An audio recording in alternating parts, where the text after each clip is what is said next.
Hello, my beautiful friends. We are gathered together to do our next Samhain tradition. This is the third episode in the Samhain series, and this is all about creating your altar. So I'm going to try something. I used my phone to take some video of preparing. I don't actually call it an altar because to me an altar is a place where you do rituals and you perform ceremonies. I don't actually do that in the spaces that I set aside for my ancestors. So to me it's just a remembrance shelf. It's an ancestor shelf. And then when I set it and I light the candles, I write letters to my ancestors, and then I write a letter to future generations in cursive so nobody will be able to read it. But anyway, so I'm going to talk about all of that. And so I'm going to string together the videos here. I did play pipes earlier tonight for a Light the Night walk for breast cancer. So this is a PSA. Please get a mammo. It can save your life. It saved mine, and it can save yours. So go do it. Don't waste time. All right. So we're going to see if I can figure out how to string all these videos together with the software that I use at home. If not, I'll have to take it somewhere else to do. But we can do this. We can do this.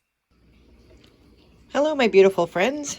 You are looking at the blank space that is going to be, some people call it an altar. I just call it an ancestral shelf where I will honor my ancestors. And I'm doing this in preparation for Samhain. So I clear everything off and I clean it off. And this is behind me where I sit when I sit down in the kitchen. So let's get started.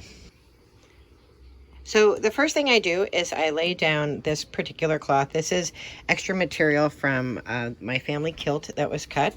This is the clan Young Tartan, which is my family clan, and that's what I put at the bottom of the shelf.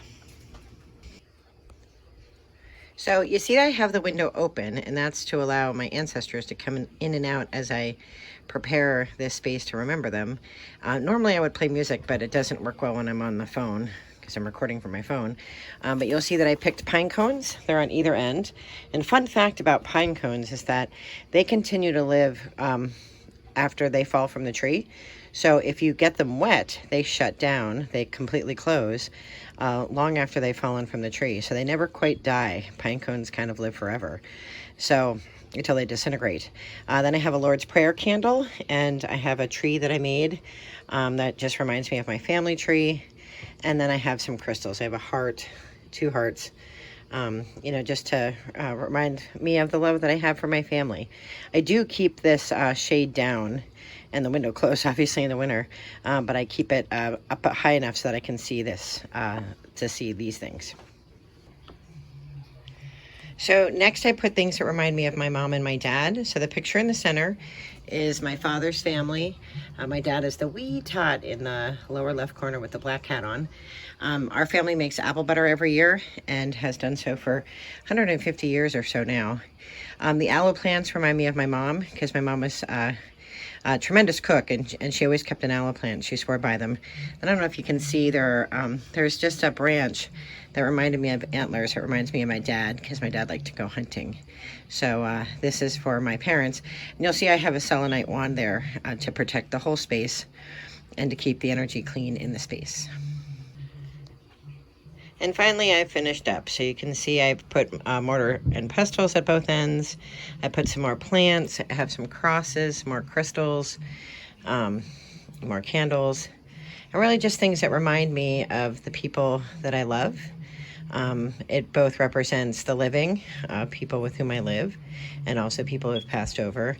So I don't use scary skulls and things like that. I don't use any bones or skeletons or, spiders or anything like that. And this is, I will light a candle and some incense to purify the space, listen to some music, and just think about the people who have gone before. I hope this was helpful as you build your altar or your space. Remember, there's no right or wrong way to do it. You can do it any way that brings you meaning. This is what brings meaning to me. Wishing you all the best in light and love. Be well. Take care. Bye-bye. So there you have it. A tour of my ancestor shelf. It really doesn't take a long time. The thing that I didn't show is that I sit down with some paper and an envelope. It's, kind of old-timey looking. I write a letter to my ancestors and, thanking them for all the couplings that made me who I am today in 2023. And then I write a letter to future generations, talking about, what the world is like now, and wishing them well, and hoping that our planet can survive the human race and all the damage we do to it. And then I seal those, and they go behind the picture of my dad, that big picture. So that was a part that I didn't include. And I save all those letters, and then one day my children can have fun reading them all. They don't read cursive, so they might struggle a wee bit. Anyway, the purpose of the altar or the ancestral shelf is really to bring meaning to you, to have a time for you to reflect and think about the people who made you who you are, and to thank them, and to have, gratitude for all the couplings that took place to make you, you. And then, thinking forward to future generations who will be impacted by you having lived. So I hope this is helpful as you prepare for the Samhain season, and I'm wishing you all the very best in light and love. Be well. I would love to see pictures and hear about your altars and your spaces as well. So please comment, like, and subscribe. Be well. Take care. Bye-bye.